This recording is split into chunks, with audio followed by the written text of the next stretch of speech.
আসসালামু আলাইকুম। জাতীয় সংঘের গ্রিন সিগন্যাল আওয়ামী লীগের জন্য জননেত্রী শেখ হাসিনার মামলার রায় বাতিল এবং হান্নান মাসুদের এমপি পদ বাতিল।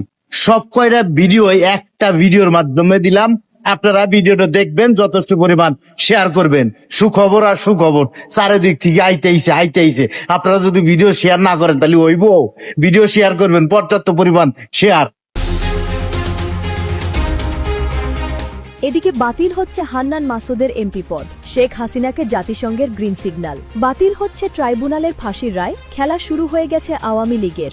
হলফনামায় তথ্য গোপন করার অভিযোগ এনে এনসিপি নেতা এবং নোয়াখালী ৬ আসনের সংসদ সদস্য আব্দুল হান্নান মাসুদের সংসদ সদস্য পদ বাতিল চেয়ে হাইকোর্টে রিট দায়ের করা হয়েছে। আওয়ামী লীগ প্রস্তুতি নেওয়া শুরু করেছে। বাংলাদেশের সাবেক প্রধানমন্ত্রী শেখ হাসিনার সাথে ডিসেম্বরের মধ্যে দেশে ফেরার প্রস্তুতি নিয়ে ভারতের কলকাতায় বড় ধরনের মিটিং করেছে আওয়ামী লীগের সাবেক অর্ধ শতাধিক সংসদ সদস্য।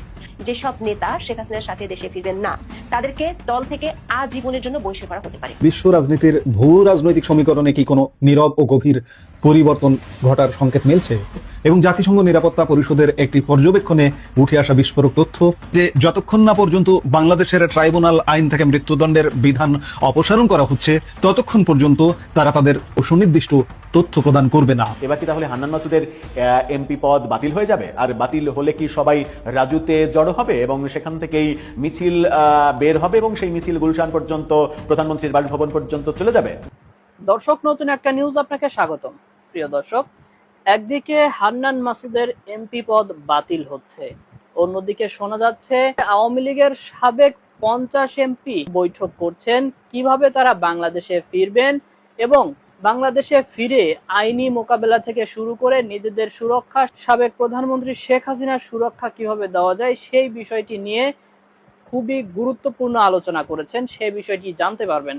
এছাড়াও দর্শক, আরো একটা গুরুত্বপূর্ণ তথ্য আপনাদেরকে জানানো হবে, সেটা হচ্ছে এবার জাতিসংঘ বলেছেন যে আন্তর্জাতিক অপরাধ ট্রাইব্যুনালে যে মৃত্যুদণ্ড দেওয়ার আইন রয়েছে, সেই আইন বাতিল না করা হলে জুলাই অভ্যুত্থানে যেই হত্যাকাণ্ডগুলো ঘটেছে সেই হত্যাকাণ্ডের পুঙ্খানুপুঙ্খ সুনির্দিষ্ট তথ্য তারা দেবে না সরকারকে।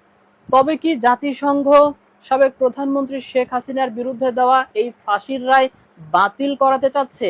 দর্শক, আপনার কাছে কি মনে হয়, জাতিসংঘ কি এই ডিসেম্বরের আগেই সাবেক প্রধানমন্ত্রী শেখ হাসিনার যে ফাঁসির রায় দেওয়া হয়েছে সেই রায়টি কি বাতিল করাবেন কিনা তা অবশ্যই কমেন্ট করে জানিয়ে দিন। তো দর্শক, আর কথা না বাড়িয়ে চলুন দেখে আসবো আজকে সেই কাঙ্ক্ষিত ভিডিওগুলো। তবে তার আগে বলবো, যারা প্রতিনিয়ত আপডেট খবর দেখতে চান তাহলে অবশ্যই আমাদের চ্যানেলটি সাবস্ক্রাইব করে পাশে থাকা বেল আইকনটি ক্লিক করে দিন। আর যারা ইতিমধ্যেই চ্যানেলটি সাবস্ক্রাইব করে রেখেছেন তাদেরকে অসংখ্য ধন্যবাদ।